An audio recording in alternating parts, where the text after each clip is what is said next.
සුබ දවසක් මගේ යාළුවෝ හැමෝටම. ඉතින් අද විශේෂ දවසක් මගේ හස්බන්ඩ්ගේ උපන්දිනේ. ඉතින් ඉස්සෙල්ලා මං එයාට සුබ උපන්දිනයක් කියලා ප්‍රාර්ථනා කරනවා. හිතන පතන සියලුම දේවල් ඉෂ්ට සිද්ධ වෙන සුබ උපන්දිනයක් කියලා මම ප්‍රාර්ථනා කරනවා. ඉතින් දැන් ඔය හස්බන්ඩ් වැඩට යන්න කලින් මේ පාන්දර අපි ඔය දැන් 4:00 එයා ගෙදරින් යනවා. එයා ෂිෆ්ට් එකට වැඩ කරන්නේ. ඒතර 6:02 2:10 ෂිෆ්ට් එක තමයි තියෙන්නේ. ඉතින් ඔය යන්න කලින් මේ එයා ඔය කේක් එක කපලා එහෙම ඉතින් යන්න කියලා තමයි ලෑස්ති වෙන්නේ. ඊට පස්සේ දැන් එයා වැඩ ඇරිලා ආවට පස්සේ අපි මහියංගනේ පන්සල් යන් කියලා කතා වුණා. දැන් ඉතින් අපි ඔය යන්න කියලා හදන්නේ මහියංගනේ පන්සලේ. ඉතින් මීට කලින් බ්ලොග් එකේ නම් මම ඔයාලට පෙන්නලා තියෙනනේ මහියංගනේ පන්සල.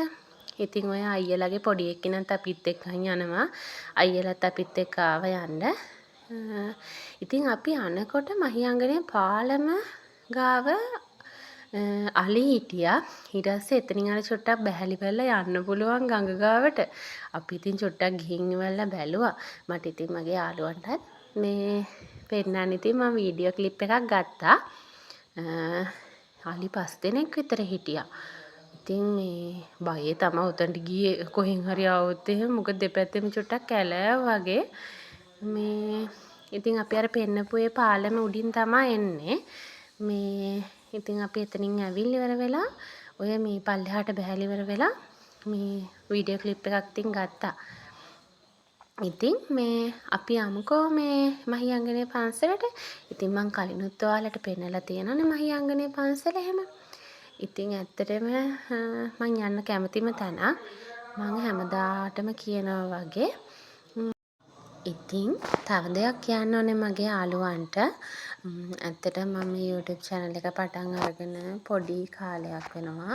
ඒ පොඩි කාලය ඇතුළත මට 154ක් වගේ මගේ යාළුවෝ මාත් එක්කන් එකතු වෙලා ඉන්නවා. ඒකට ඒ යාළුවෝ හැමෝටම ගොඩක් ස්තුතිවන්ත වෙන්න මම මේක අවස්ථාවක් කරගන්නවා. ඉතින් මේ වගේ මට පුළුවන් විදියට මම ඔයාලට ලස්සන වීඩියෝස් අරගෙන එනවා.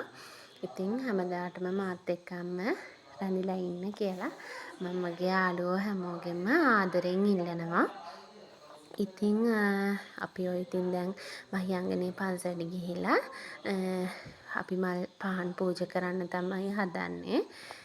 ඉතින් අද අයියාගේ උපන්දිනේනේ. ඉතින් මම නැවත වාරයක් කියන්නේ ඉතින් එයා හිතන පතන සියලුම දේවල් ඉෂ්ට සිද්ධ වෙන්න ඕනේ. මොකද එයා නිසා තමයි මම අයියාගේ අම්මා තාත්තා වුණත් අපි හැමෝම ඉතින් සතුටින් ඉන්නේ. මොකද ඇත්තටම කිව්වොත් මට හම්බෙලා ඉන්න හොඳ ස්වාමිපුරුෂයෙක්. මම ඇත්තටම පින්වන්තයි ඒ වගේ ස්වාමිපුරුෂයෙක් ලබන්න. ඉතින් මම මේ අවස්ථාවේදීත් මම හැම වෙලේම නිතරම ප්‍රාර්ථනා කරන්නේ පන්සලකට ගියා වුණත් එයා හිතන පතන සියලුම දේවල් එයාට ලැබෙන්න ඕනේ කියලා. ඉතින් එහෙම තමයි හැම ගැහණු කෙනෙක්ම නේද? තමන්ගේ ස්වාමිපුරුෂයාට හරියනවටනේ කැමති. ඉතින් දැන් ඔය මහියංගනේ පන්සල ළඟට ඔය විල්ලුව වැව කියලා එකක් තියෙනවා. ඒ විල්ලුව වැවේ හදලා තියෙන ප්‍රතිමාවක්. ඉතින් බුදුරජාණන් වහන්සේගේ. ඉතින් අපි දැන් එතනටත් ගියා මේ ඒ ප්‍රතිමාවත් බලන්නත් එක්ක. ඇත්තට මේක දැන් හදලා අවුරුදු 2ක් 3ක් වගේ වෙන්නේ මට මතක විදිහට. ඕක දැන් ඔය ළඟදී තමයි හැදුවේ. ඉතින් ඔය මේ බලන්නකෝ ලස්සන. ඉතින් දැන් ඔය යනකොට ඒකේ වැව මැද තමයි හදලා තියෙන්නේ. ඒ වැවේ මාළු එහෙම ගොඩ ඉන්නවා ඉතින්. අපි ඔය යාලට ඉතින් කෑම එහෙම දානවා. මම ඉතින් ඒකත් මේ වීඩියෝ ක්ලිප් එකක් ගත්තා ඉතින් ඔයාලට පෙන්නන්න. ඉතින් ඔහම තමයි අද දවස මගේ ගෙවුනේ. ඉතින් අපි එනින් ගමන අපේ ගෙවල් ළඟ තියෙන ප්ලාස්ටික් බඩු හැම තියෙන ලාභ කඩේ කියලා කඩයක්. ඉතින් අපි ඒකෙන් මල් පෝච්චිත් අරගෙන මලුත් අරගෙන ගෙදර ආවා. ඉතින් අදට මං ගිහිල්ලා එන්නම්. අලුත් vlog එකකින් හම්බ වෙනකම් මගේ යාළුවෝ හැමෝම පරිස්සමට ඉන්න.